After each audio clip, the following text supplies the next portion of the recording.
প্রিয় বন্ধুরা, তোমাদের সকলকে স্বাগত জানাই অপূর্ব বাংলা হোম টিউটর ইউটিউব চ্যানেলে। আজ আমি তোমাদের সঙ্গে তোমাদের ক্লাস 10-এর যে বাংলা বিষয় রয়েছে, তোমাদের 2026-এর যে প্রথম পর্যায়ক্রমিক মূল্যায়ন হবে, অর্থাৎ ভলিউম 1, সেই ভলিউম 1-এর ক্লাস করব মডেল সেট 4।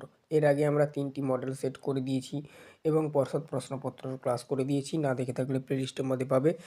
প্লেলিস্ট লিঙ্ক এই ভিডিও ডেসক্রিপশানে দেওয়া রয়েছে। তোমরা যদি আমাদের কাছ থেকে এই পিডিএফটি কিনতে চাও, টোটাল 94টি পাতা রয়েছে। এই পিডিএফের মধ্যে সমস্ত মডেল সেটের সমাধান প্লাস পর্ষদ প্রশ্নপত্রের সমাধান করা রয়েছে প্রথম ইউনিট টেস্টের জন্য। তো অবশ্যই তোমরা আমাদের কাছ থেকে কিনতে পারো কম দামে। তো অনেকে কিনছে, তোমরাও চাইলে কিনতে পারো। এই ভিডিওর ডেসক্রিপশানে হোয়াটসঅ্যাপ নাম্বার দেওয়া রয়েছে। তো দেখো, এখানে বলা রয়েছে সঠিক উত্তরটি বেছে নিয়ে লেখো। দেখো, একের প্রশ্ন, তা ওরকম একটি লেখক মিশ্র থাকা মন্দ নয়। বক্তা উত্তর করবে তপনের মেজো কাকু। তারপরে দেখো নেক্সট বলা রয়েছে, তার আর স্বপ্ন দেখতে পারো না, তারা হলো উত্তর করবে যে শান্ত হলুদ দেবতারা। অসুখী একজন কবিতা থেকে এটা নেওয়া হয়েছে প্রশ্নটা। আদিতে ফাউন্টেন পেনের নাম ছিল, উত্তর করবে রিজার্ভ পেন বা হারিয়ে যাওয়া কালি কলম থেকে নেওয়া হয়েছে।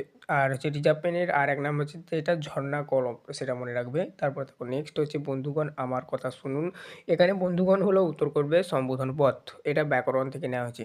আচ্ছা, তারপর দেখো কম বেশি 20টি শব্দে উত্তর দিতে বলেছে বা দাও বলেছে। দেখো কথাটা শুনে তপনের চোখ মার্বেল হয়ে গেল। তপনের চোখ মার্বেল হয়ে গেল কেন?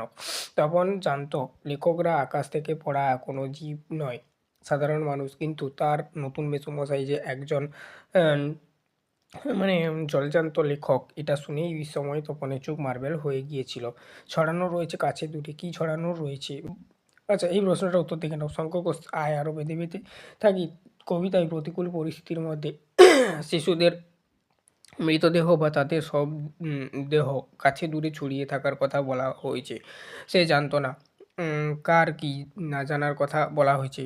পাবলো নেরুদার অসুখী একজন কবিতায় কথক কথকের জন্য অপেক্ষারত সেই মেয়েটি জানতো না যে লেখকরা আর কোনোদিনও ফিরে আসবে না। তারপর দেখো সোনার দোয়াত কলম যে সত্যই হতো, তা লেখক কীভাবে জেনেছিল?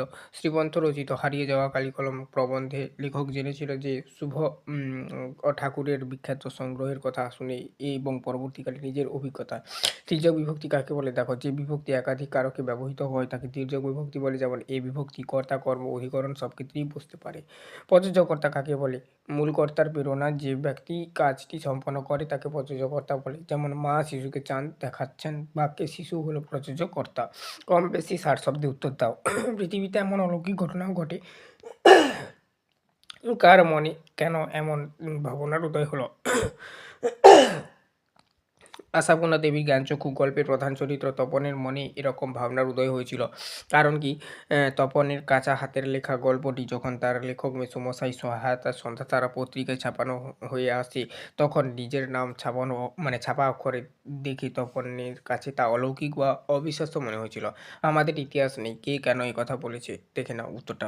শঙ্কর ঘোষের আয় আরও বেঁধে বেঁধে থাকি কবিতায় বিভিন্ন সাধারণ মানুষের প্রতিনিধি হিসেবে কবি এই কথা বলেছে। কারণ কি না, সাধারণ মানুষ ও নিম্ন মধ্যবিত্ত মানুষ বা নিম্নবিত্ত মানুষ যাই বলো না কেন, মানুষ চিরকালই অবহেলিত শাসক শ্রেণী ও ক্ষমতাশালীদের দ্বারা নিয়ন্ত্রিত। ইতিহাসে এই সাধারণ মানুষের কোনো ঠাঁই নেই। তাদের জীবনযুদ্ধ ও অস্তিত্ব সংকট কোনো প্রকৃত দলিল ইতিহাসে সংরক্ষিত থাকে না বলেই কবি আক্ষেপ করেছেন। কম বেশি 150 শব্দে উত্তর দাও। তপনের মনে হয় আজ যেন তার জীবনের সবচেয়ে দুঃখের দিন। আজ বলতে কোন দিনের কথা বলা হয়েছে? তপনের এমন মনে হওয়ার কারণ কি?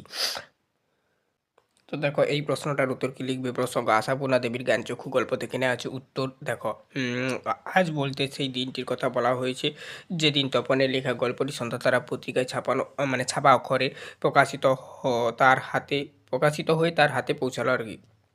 কারণ কি না, তপন পরম উৎসাহে নিজের লেখা গল্পটি পড়তে গিয়ে দেখে তার নতুন মেসোমশাই কারেকশানের নামে গল্পের আগাগোড়া বদলে দিয়েছে, পুরোটাই চেঞ্জ করে দিয়েছে। সেখানে তপনের মৌলিকতা বা নিজের কোনো ভাষা ছিল না। নিজের নাম দিয়ে অন্য একজনের লেখা পড়ার যে লজ্জা ও অপমান তা তাকে গ্রাস করে। এই সাফল্যের দিনটি তার কাছে চরম দুঃখের হয়ে ওঠে। আচ্ছা, শিশু আর বাড়িরা খুন হলো। শিশু আর বাড়িরা কিভাবে খুন হলো? শিশু আর বাড়ি শব্দটির মধ্যে কবি কী বোঝাতে চেয়েছেন? পাবলো নেরুদা অসুখী একজন কবিতা থেকে গৃহীত। এই লাইনটি উদ্ধৃতির বিধ্বংসী আগুনে লেলিহান শিখায় নির্বিচারে নিষ্পাপ শিশু ও মানে ঘরবাড়ি ধ্বংস হয়ে গেল। এটাই বোঝাতে চেয়েছে। তাৎপর্য, শিশু হলো ভবিষ্যতের প্রতীক এবং বাড়ি হলো নিশ্চিত আশ্রয়ের প্রতীক। যুদ্ধের ভয়াবহতার, ভবিষ্যতের সম্ভাবনা এবং মানুষের নিরাপদ আশ্রয় দুই-ই যে ধূলিসাৎ হয়ে যায়, কবি এই রূপকেই তা এভাবেই প্রকাশ করেছে। এই জন্য বলা রয়েছে, দেখো কবি এই রূপকের মাধ্যমেই তা বুঝিয়েছে। অথবা প্রশ্ন দেখো, দাঁড়াও এই মানহারা মানবীর দ্বারে, বলো ক্ষমা করো। মানহারা মানবী কাকে বলা হয়েছে? তাকে মানহারা বলার কারণ কি? কেন তার কাছে ক্ষমা চাওয়ার কথা বলা হয়েছে? মানহারা মানবী রবীন্দ্রনাথ ঠাকুরের আফ্রিকা কবিতায় অবহেলিত ও লাঞ্ছিত আফ্রিকা মহাদেশকে মানহারা মানবী বলা হয়েছে। মানহারা বলার কারণ কি? দীর্ঘকাল ধরে সাম্রাজ্যবাদী ইউরোপীয় শক্তিগুলো আফ্রিকার উপর অমানসিক অত্যাচার চালিয়েছে। তারা আফ্রিকার সম্পদ লুট করেছে। এখানকার মানুষকে বন্দী করে এ দাসের পরিণত করেছে এবং তাদের নিজস্ব সংস্কৃতি ও সম্মান ধূলিসাৎ করে দিয়েছে। এই চরম অসম্মান লাঞ্ছনার কারণেই তাকে মানহারা মানবী বলা রয়েছে। ক্ষমা চাওয়ার কারণ, সভ্যতার দাবিদার তথাকথিত শ্বেতাঙ্গ শক্তিগুলো আফ্রিকার ওপর যে বর্বচারিত হিংস্রতা চালিয়েছে তা মানব ইতিহাসের এক কাঙ্ক্ষিত অধ্যায়। এই পাপের প্রায়শ্চিত্ত করতে ও আসন্ন ধ্বংসের হাত থেকে মানবতাকে বাঁচাতে গিয়ে হিংস্র পাপের মধ্যে দাঁড়িয়ে আফ্রিকার কাছে ক্ষমা চাওয়ার কথা বলা হয়েছে বা বলেছেন। কম বেশি ১৫০ শব্দে প্রশ্নগুলোর উত্তর দাও। ৫-এর ১-এর প্রশ্ন দেখো, জন্ম নিল ফাউন্টেন পেন। ফাউন্টেন পেন এর স্রষ্টাকে? এই পেনের আদি নাম কী ছিল? এই পেনের জন্মবৃত্তি লেখো। স্রষ্টা, ফাউন্টেন পেনের স্রষ্টা হলেন লুইস এসন ওয়াটার। আদিম নাম, এর আদিম নাম ছিল রিজার্ভ পেন। জন্মবৃত্তান্ত লেখক, স্টিফপন্থের হারিয়ে যাওয়া কালি কলম। প্রবন্ধ অনুযায়ী ওয়াটারম্যান যখন এক ব্যবসায়ীর সঙ্গে চুক্তি করে, সেই সই করতে চায় আর কি, চুক্তি করে আর কি, তখন কলমের কালি উপচে পড়ার চুক্তিপত্র নষ্ট হয়ে যায়।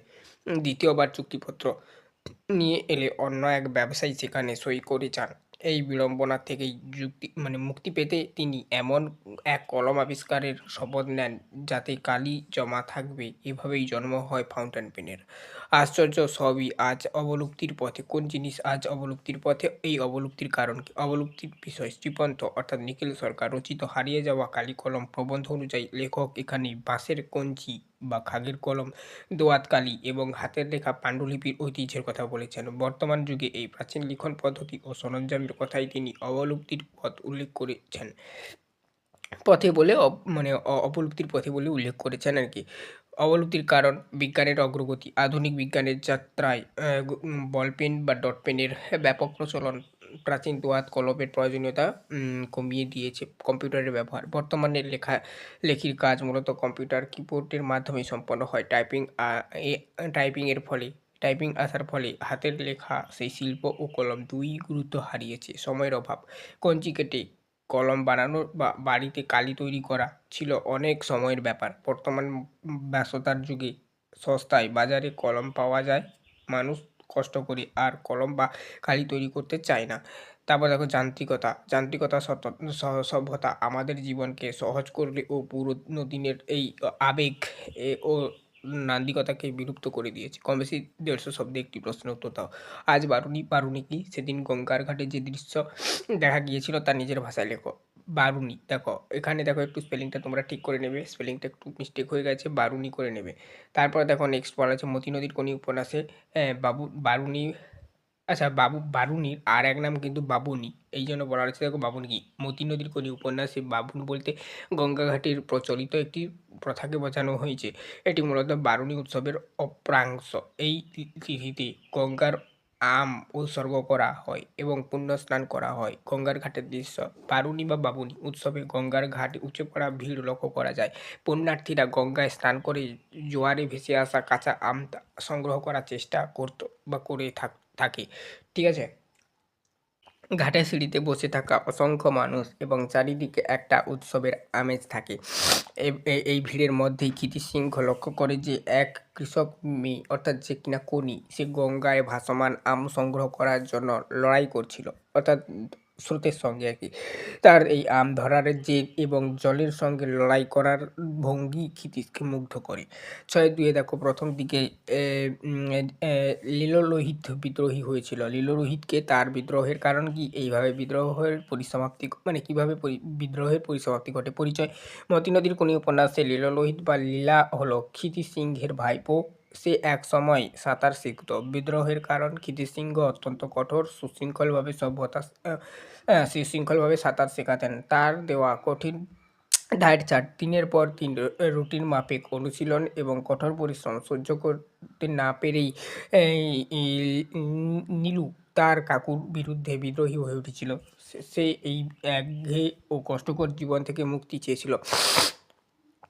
পরিসমাপ্তি: নীলুর এই বিদ্রোহ বেশি দিন টেকেনি। ক্ষিতি সিংহের জেদ এবং নীলুর নিজের ধৈর্যচ্যুতির কারণে একসময় সে সাঁতার ছেড়েই দেয়। পরবর্তীকালে সে চাকরিতে যোগ দেয় এবং সংসারের চাপে পড়ে তার সেই খেলোয়াড় জীবনের জেদ বা বিদ্রোহ সীমিত হয়ে যায় আর কি। এভাবেই তার স্পোর্টিং ক্যারিয়ার এবং বিদ্রোহ দুটোই পরিসমাপ্তি ঘটে।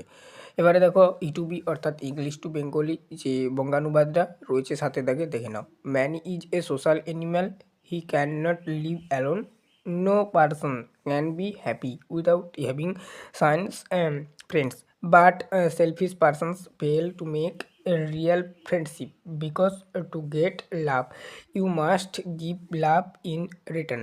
এটা তোমাদের বইতে দেওয়া রয়েছে, এর বঙ্গানুবাদটা দেখে নাও।